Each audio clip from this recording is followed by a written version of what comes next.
Now, without further ado, we may proceed to the trial of our god.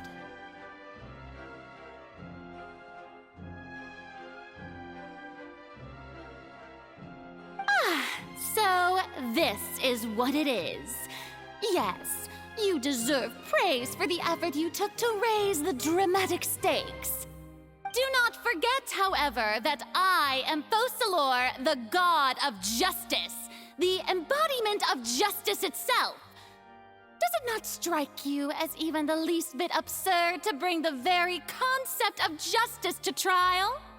May I interpret these words as your refusal to stand trial?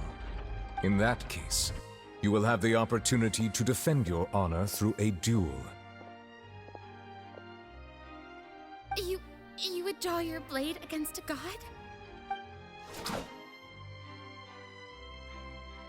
I see. It seems like you have made up your mind.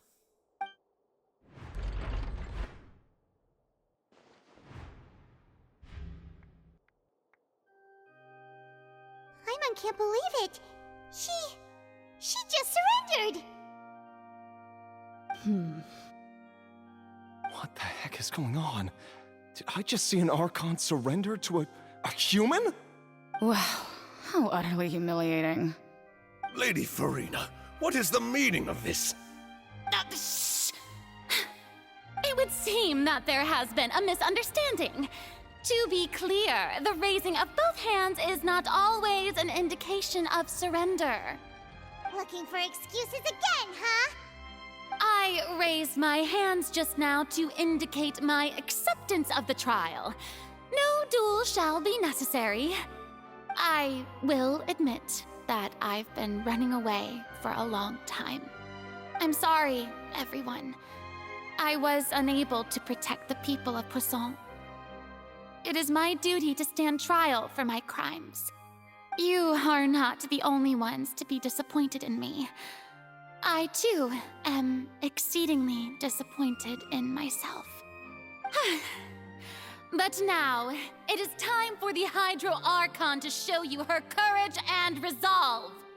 I, FURINA, will use this trial to show the world the true meaning of justice!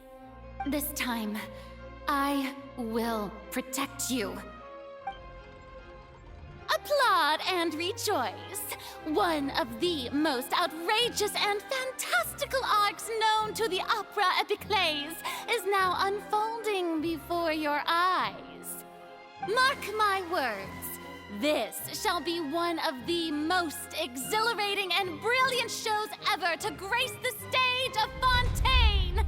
The trial of the Hydro Archon, Focalor, will now begin! Woohoo!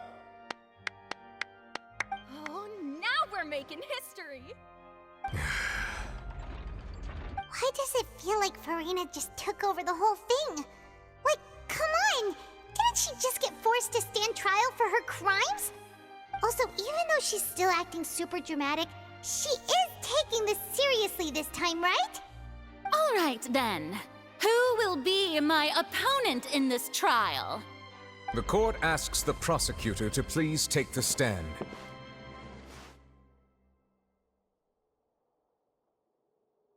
Is that so? Very well.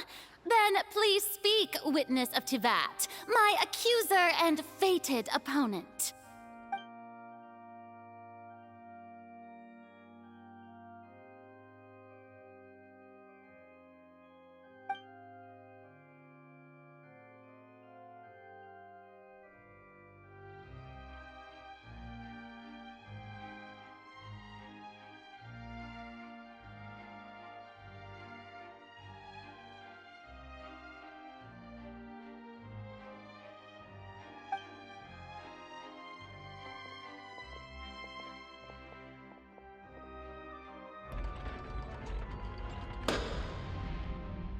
Also, please allow me to ask, as a final question before the trial begins. Just how much work did you do to force me onto this stage? Well, we did do a lot of prep after the meeting that day.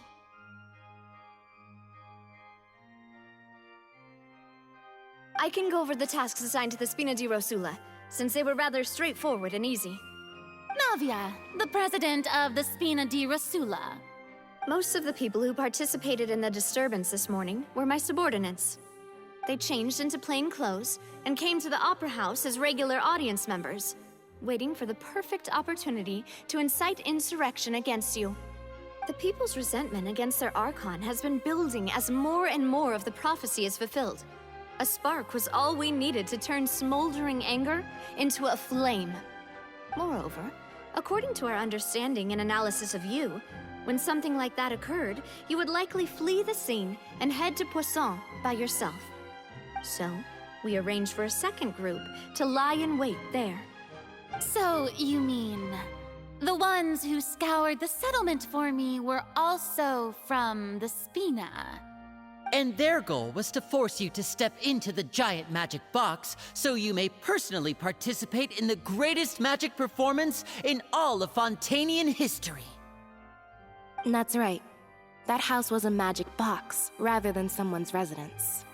As the super ultimate version of the setup that I used when I first performed at the Opera Epiclese, the volume of the box was increased by a whole order of magnitude, and the distance it traversed was the entire gap between Poisson and Araneas. Its cargo, of course, was an Archon instead of a human. My thanks, FURINA. Without your help, we could never have pulled off such an extraordinary performance. You're welcome? Of course, this performance was only made possible with Father's support. The House of the Hearth spent a massive amount of labor in Mora to pull this off. We had to select a location, construct the giant magic box, dig a tunnel, and open up a path through the water. It was a lot of work for all of us.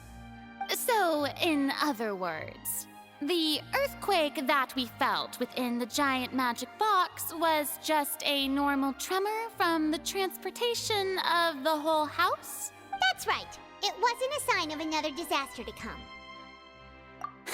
Then, I can guess Nervilette and Clorinde's parts. You gathered a crowd, prepared a stage, and made sure that the champion duelist would be immediately ready for a fight. Also that as soon as I appeared on the stage, the trial may commence without a hitch. Am I right? Yes, that is correct. Well, Chlorinde, I must commend you for your courage. Only the most outstanding champion duelist in all of Fontaine would accept a duel with an Archon without flinching. Thank you. As for you, Traveler, I suppose your role was to keep me distracted with conversation once you found me in Poisson. You'd make sure that I didn't notice anything amiss before revealing yourself as my prosecutor once we'd arrived onto the stage.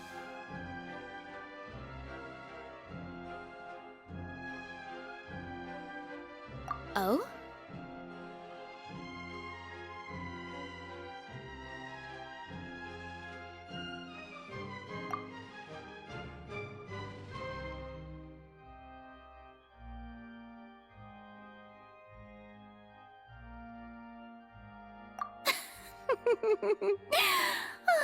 Is that so? Then I suppose I must have missed my final chance. It's fine. It matters not. What's done is done.